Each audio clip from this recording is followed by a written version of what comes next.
السلام علیکم ورحمۃ اللہ وبرکاتہ۔ ان الحمد للہ کفا وسلام علی عبادہ الذین اصطفى، اما بعد اعوذ باللہ من الشیطان الرجیم، بسم اللہ الرحمن الرحیم۔ لن ینال اللہ لحومها ولا دماؤها ولكن ینالہ التقوی منکم۔ وقال النبی صلی اللہ علیہ وسلم عن ابی ہریرہ رضی اللہ تعالی عنہ قال قال رسول اللہ صلی اللہ علیہ وسلم ان اللہ لا ينظر الى صورکم واموالکم ولكن ينظر الى قلوبکم واعمالکم، رواه مسلم۔ محترم سامعین و ناظرین، میرے پاس بعض بھائیوں کی طرف سے بارہا یہ سوال آتا رہا کہ آپ قربانی کی جو اصل مقصد ہے اس سلسلے میں چند باتیں بتلا دیں قرآن احادیث کے ذریعے سے، کیونکہ جیسا کہ آپ حضرات دیکھ رہے ہیں آج کل معاشرے میں قربانی کا کیا رواج پایا جا رہا ہے۔ قربانی کے مقصد کے سلسلے میں صرف اور صرف دکھلاوا اور ریاکاری اور یہ ساری چیزیں ہمارے یہاں پائی جا رہی ہیں۔ اسی لیے اسی مناسبت سے میں نے سوچا کہ کچھ باتیں اپنے عوام کے سامنے، اپنے معاشرے میں لوگوں کے سامنے رکھیں تاکہ ان کی اصلاح ہو سکے۔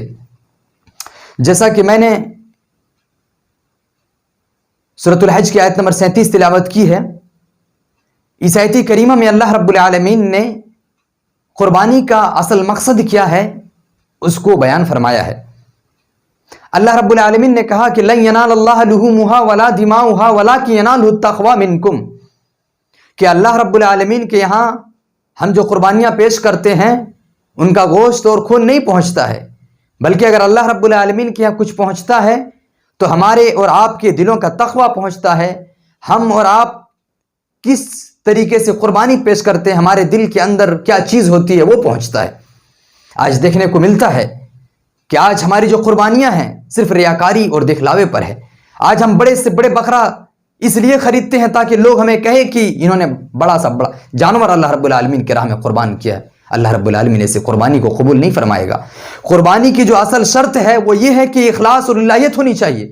ہم چھوٹے ہی جانور اللہ رب العالمین کی راہ میں قربان کر دیں، کم پیسے والے جانور اللہ رب العالمین کی راہ میں قربان کر دیں، لیکن اگر ہمارے دل کے اندر خلوص ہوگا، ہمارے دل کے اندر اگر للہیت ہوگی، اللہ رب العالمین ہمیں بہت ثواب عطا فرمائے گا، ہماری قربانی کو قبول فرمائے گا۔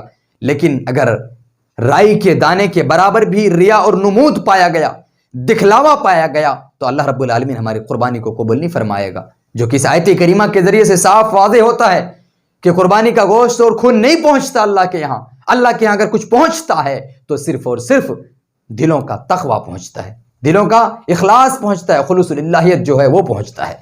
اسی طریقے سے نبی کریم صلی اللہ علیہ وسلم کی ایک حدیث جو صحیح مسلم میں ہے، امام مسلم رحمہ اللہ علیہ اس حدیث کو نقل کرتے ہیں۔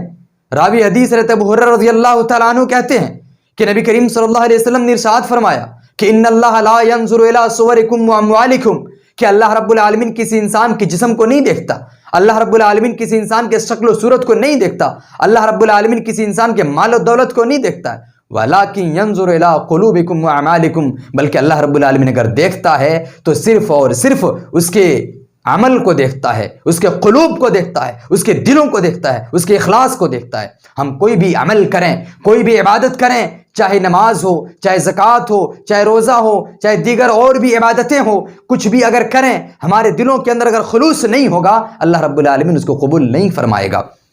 اللہ رب العالمین شکل و صورت دیکھ کر نیکیاں نہیں دیتا کہ انسان اچھا ہے، انسان مالدار ہے تو اس کی قربانی قبول کر لیں، اور اگر غریب ہے اس کی قربانی قبول نہ کریں۔ ایسی بات نہیں ہے اللہ کے یہاں۔ اللہ کے یہاں اخلاص ہے۔ اگر آپ نے بڑا سا بڑا جانور، چکنا سا چکنا جانور اور زیادہ قیمتی والا جانور اللہ رب العالمین کی راہ میں قربان کیا، لیکن اگر آپ کے دل کے اندر اخلاص نہیں ہے تو اللہ کیا کہتا ہے کہ اللہ رب العالمین اس کے دل کو دیکھتا ہے، اس کے قلوب کو دیکھتا ہے، اللہ رب العالمین اس کو ثواب عطا نہیں فرمائے گا۔ عمل کو دیکھتا ہے کہ کیسا عمل ہے اس کا، اس میں ریاکاری تو نہیں ہے، اس عمل میں دکھلاوا تو نہیں ہے۔ اگر دکھلاوا ہوگا تو اللہ قبول نہیں کرے گا۔ میرے بھائی اور دوستو، ہم جو قربانی کریں گے، قربانی کے ایام 1-2 دن بچے ہیں، انشاءاللہ العزیز ہم میں سے جو استطاعت والے ہیں وہ قربانی کریں گے، تو قربانی کرتے سمے اس بات کا خیال رکھیں، ابھی سے اس بات کا خیال رکھیں کہ ہمارے دل کے اندر خلوص اور للہیت ہونی چاہیے کہ ہم رب کی رضا جوئی کے لیے، رب کو خوش کرنے کے لیے ہم قربانی پیش کریں گے۔ اللہ رب العالمین نے فرمایا کہ قل ان صلاتی و نسکی و محیای و مماتی للہ رب العالمین، سورۃ الانعام آیت نمبر 162 کے اندر اللہ رب العالمین نے ارشاد فرمایا کہ اے نبی صلی اللہ علیہ وسلم آپ کہہ دیجئے قل ان صلاتی و نسکی و محیای و مماتی للہ رب العالمین، اے نبی آپ کہہ دیں کہ میری نماز، میری قربانی، میرا جینا، میرا مرنا سب کے سب اللہ رب العالمین کے لیے ہے۔ میں جو نماز ادا کرتا ہوں اللہ رب العالمین کو خوش کرنے کے لیے کرتا ہوں، جو میں قربانی کرتا ہوں اللہ رب العالمین کو خوش کرنے کے لیے کرتا ہوں، کسی کو دکھلانے کے لیے نہیں اور کسی کو کوئی اپنے بڑائی بیان کرنے کے لیے نہیں۔ میرے بھائیو اور دوستو، ہمیں اور آپ کو چاہیے کہ ہم قربانی اخلاص کے ساتھ کریں، کیونکہ قربانی کا اصل مقصد جو ہے وہ یہ ہے کہ آپ اخلاص کے ساتھ کریں، اخلاص کے ساتھ، خلوص للہیت کے ساتھ کریں۔ اخیر میں اللہ سے دعا ہے بار الہ ہم تمام لوگوں کو اخلاص اور خلوص للہیت کے ساتھ قربانی کرنے کی توفیق عطا فرما۔ یا الہ العالمین ہم تمام لوگوں کی قربانی کو قبولیت کا درجہ عطا فرما۔ یا الہ العالمین ہم تمام لوگوں کو ان باتوں کو صحیح طور پر سمجھنے کی توفیق عطا فرما۔ آمین یا رب العالمین۔